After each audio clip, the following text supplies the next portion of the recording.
what more we need. It was about. Hello everyone, welcome back. I'm going to continue with the previous video.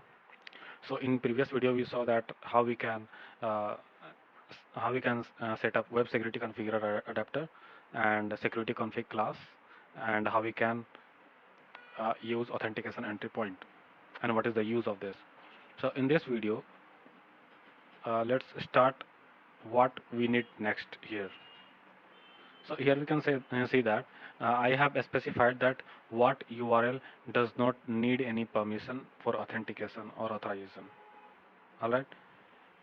So you must be thinking that what about those URL which need authorization? For example, there are some pages on the website which will be opened after you register your ID on that website, right? Because uh,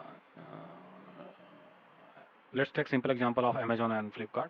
When we log in, we see the uh, Super Coin Zone or Amazon Pay or whatever wallet or something else. So we need to log in for that. But here we just specified that what we can see without login or something else. So for that we did this thing. Okay. So now to set up for the users after who will log in into our website. So for that we need to define add filter before, and this is the method of HTTP security. Okay, so I'm going to use this one, and I'm going to use add filter before.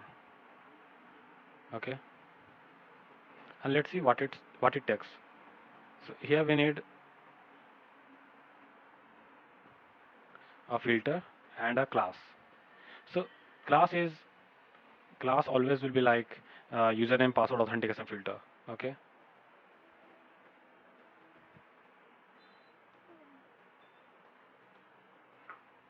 this will help us to authenticate the user when it will uh, open the pages.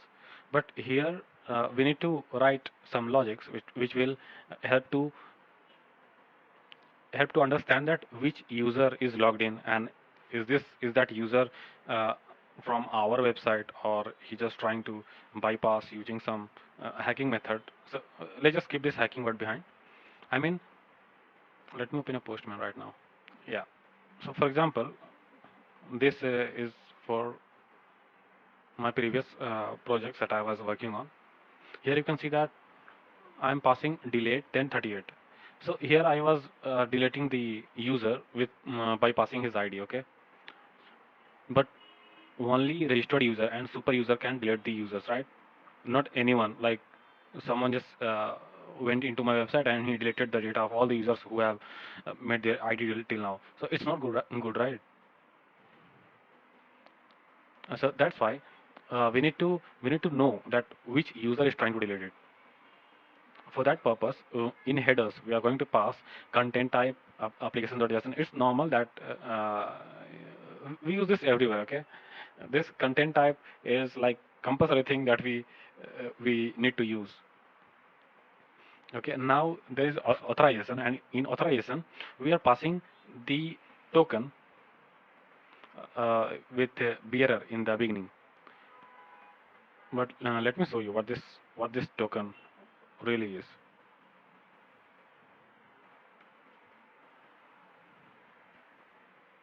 I hope this is the website. Yes. Here, if I will paste my token, you can see the email and expiry time and many more things. But the main topic is we get the email ID and it's inside this token. So we need this, that which user is trying to get into this URL. So that's why to read that username or email, we need to have some JWT filter method. Okay, not filter method. It's we need to filter the JWT, and we need to pass this inside username password authentication filter, and it will allow allow the user to pass that. So let me create a class which will help me to do this thing. And I would like to name that. Okay, I'm creating a class. Class name is JWT request filter.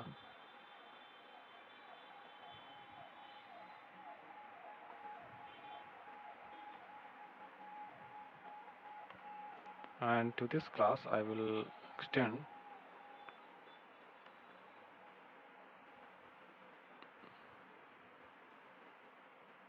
once per request filter.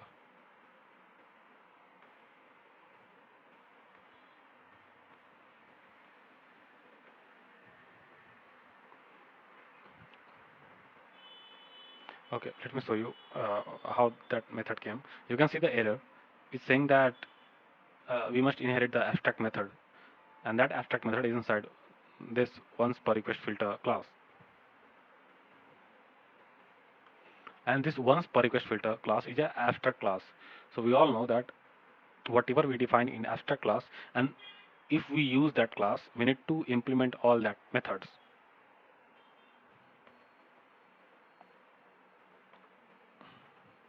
So after adding,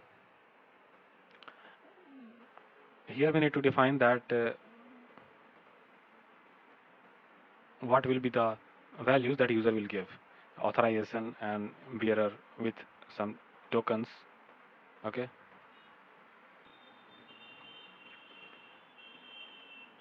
I'm saying that get the header name with authorization.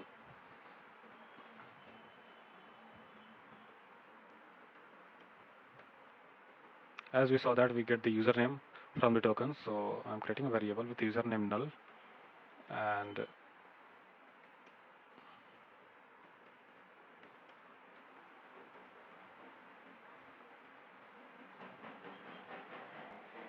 this JWT.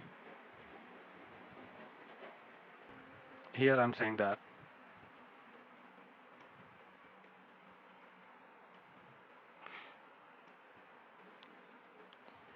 if authorization header is not null and authorization header starts with bearer,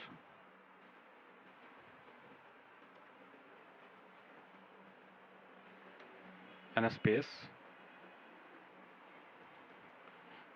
because here after writing bearer we give a space, then we write paste the token.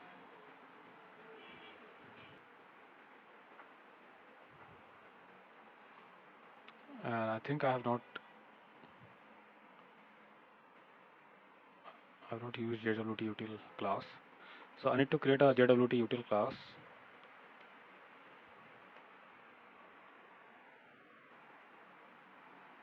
Let me import all the values, but before that we can see that I'm not getting the suggestions that I need here, and I think it's because I have not used dependency of JWT.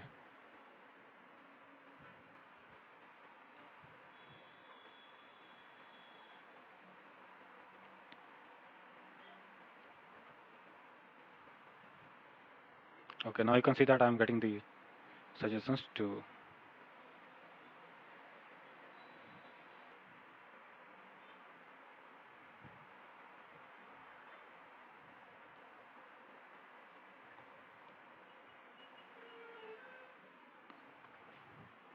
Yeah, and you'll be wondering that what I have added in Java util class. So basically I just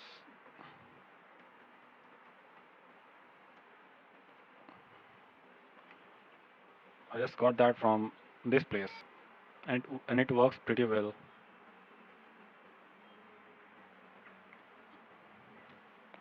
So now here, in place of username, I need to fetch the username from this JWT. So now I will, no. Here I need to import the JWT util class.